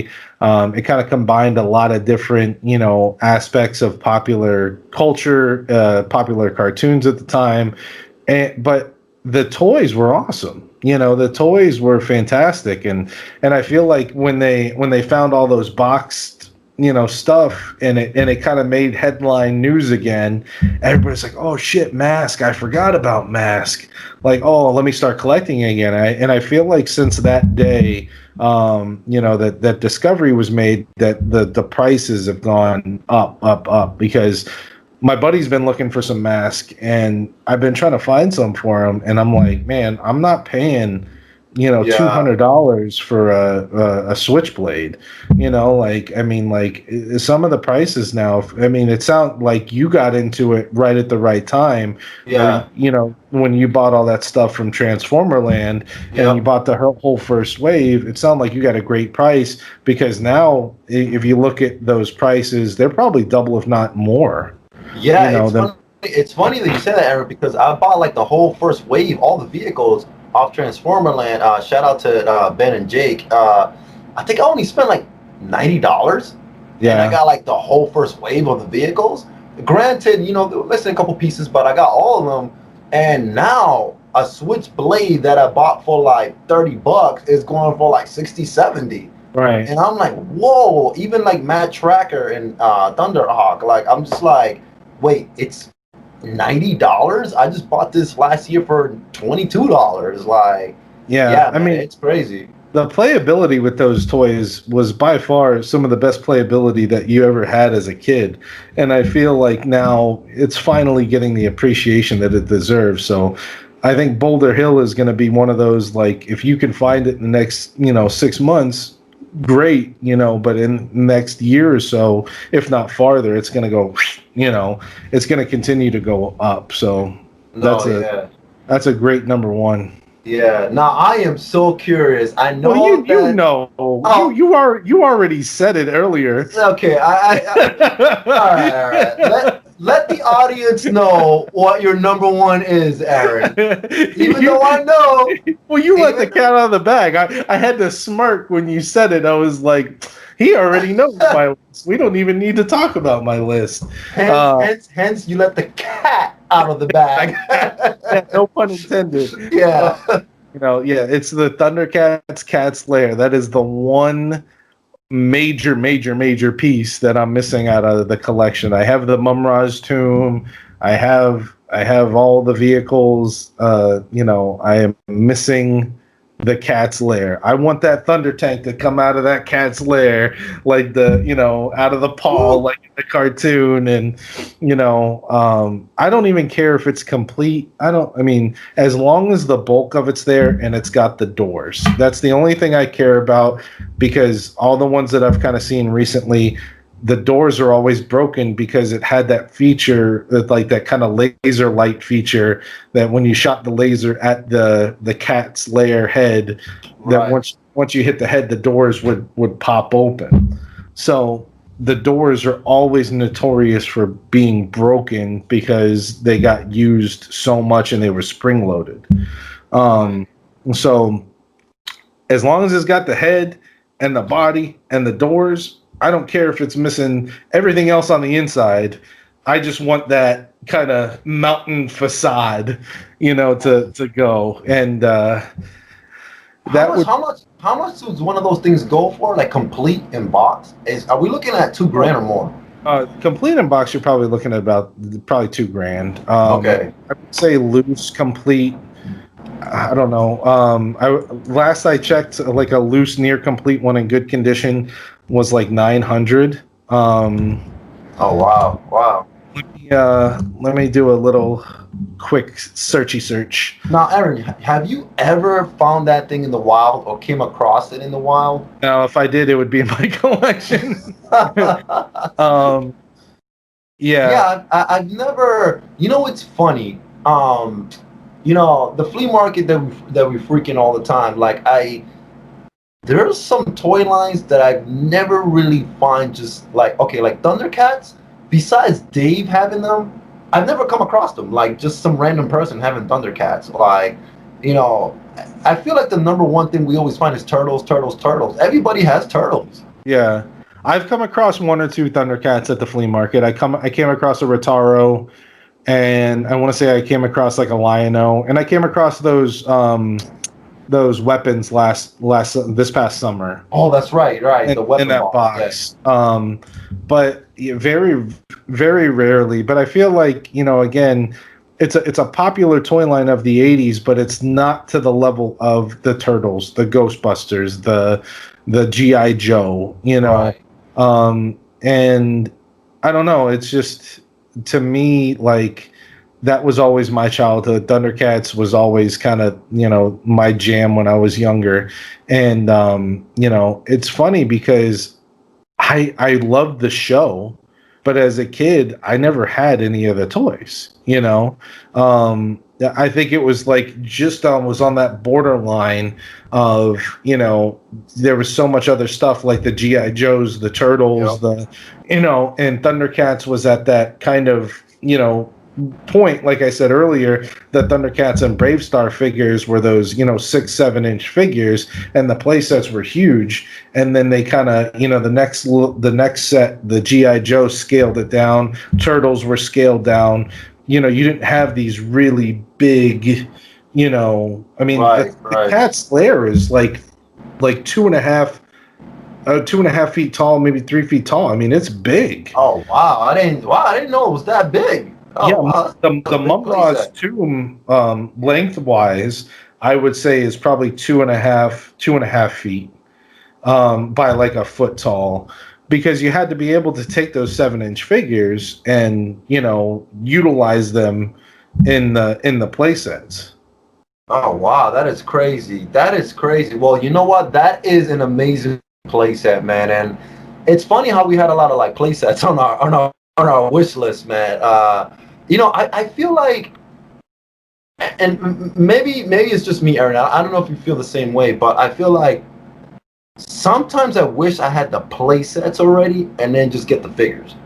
Yeah, Like sometimes I wish like I had these play sets because finding the figures isn't really that hard. I mean, like some of them are, but like for the most part, you can find a couple turtles, you can find a couple Ghostbusters at the flea market. But when it comes to these play sets, these are some of the toughest things to find as collectors, man. Um, yeah.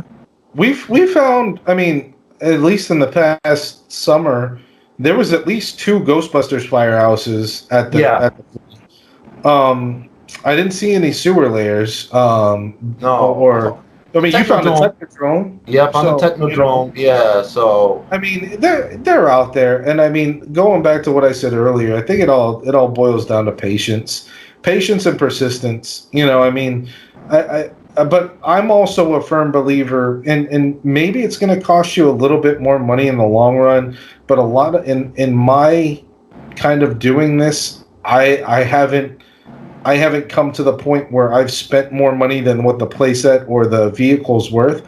I've pieced a lot of mine together. I mean, I pieced my Technodrome together. I pieced my Turtle layers together. I pieced the damn Thundercats Mumra's tomb together. Because at first I only had the center skull, and then I had to buy the two side pieces to go along with it. I mean, I've learned to kind of just look out for parts and pieces, and then when you kind of find them, they go together, and then maybe you get a bulk lot where you have extra left over and you sell those to make your money back. you know I've always been pretty good at that, so a lot of my play sets have been pieced together and have not been bought complete. well, there you go, everybody. If you guys are listening to this right now, that's Aaron's GI Joe PSA commercial. Because if you didn't know, now you know, and knowing is half the battle. Yeah, I mean, So like, it's not for everybody. I think it's super nice if you could go to the flea market or go to a retail store and buy a complete sewer playset, or buy a complete Technodrome. But at the same time, I mean, we all know, as adult collectors and even as kids, like, there was so many pieces that went to that damn thing.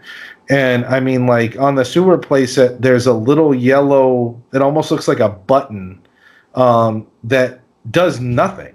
It does wow. nothing. So you have the little yellow periscope Yep. that sits, and then you had this divot, which I always thought was to hold the spiked ball. Okay. Like, there was a little divot in the playset to hold the spiked ball. But there's this little yellow button that goes in that divot that does nothing. But that little stupid button goes for like $25 Oh my because God. nobody kept it with the playset because it doesn't have any functionality. So as a kid, you're like going, what the hell does this thing do? Whoop! Right. It Right. doesn't do it. Right. I'm going to take the little spiked ball and put the spiked ball there so that it Right. sits there. So if I want to drop the ball through the sewer, you can. But that stupid little button does nothing, and all it does is go in that little hole. Wow. Wow, man. Well, you know what, man? This is who would have thought that us growing up as kids, all the stuff that we love from the 80s and the 90s, whether it's toys to video games to just everything in general, man, was gonna be worth this much. And who would have thought that us as adult collectors, we wanted this stuff back? Back then, I mean, you think about it. Back then, we were like, who cares? Like, now as you're older, you're like, I want all this stuff back now. Yeah. And like it's funny because so somebody posted speaking of Christmas, like the Sears wish list book. Oh yeah. And Sears always came out for all you young folks listening to this. If you're in your 20s right now, me and Aaron growing up, we used to have the Sears wish list book, and Sears used to come out every Christmas holiday with like the toys, the video games, and everything that you wanted to get. And like every year we were getting in the mail, I will look through, and it's funny.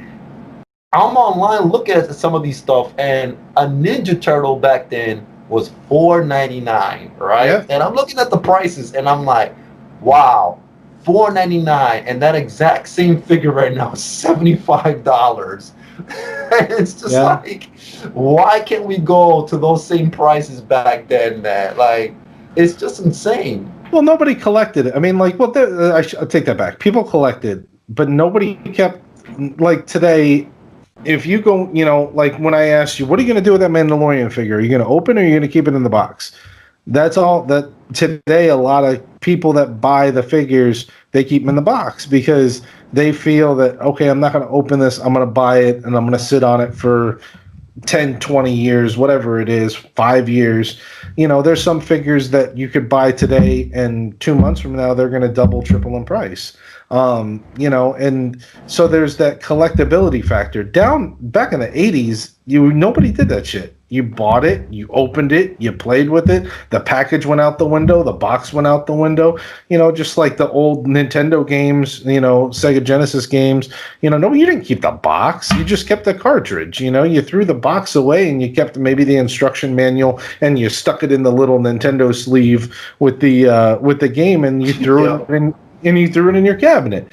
So, you know, the people that kept that stuff had that kind of, maybe they were OCD like me, or maybe they were just like, I like the box art because maybe they were into graphic design, or maybe they were, you know, and they didn't throw it away because it was like they wanted to kind of keep that in their room as a centerpiece or something.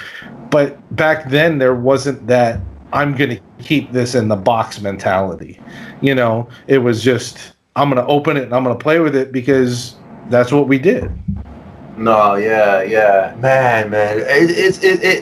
It's funny, man. But you know what, man? It's good times. You know, we love what we do. These are the things that we love.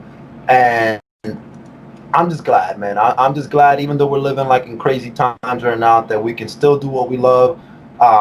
You know, keeping it safe, obviously, through eBay, paying eBay prices. Yeah. But once the summertime comes, you know, we'll be back at the flea market. And man, this was a great episode, man. Just going back in time and reminiscing about like the holidays and some of the toys that we got and our Christmas wish list, man. And it was just good to reminisce, man. But like, hey guys, thank you everybody for listening to our Christmas episode.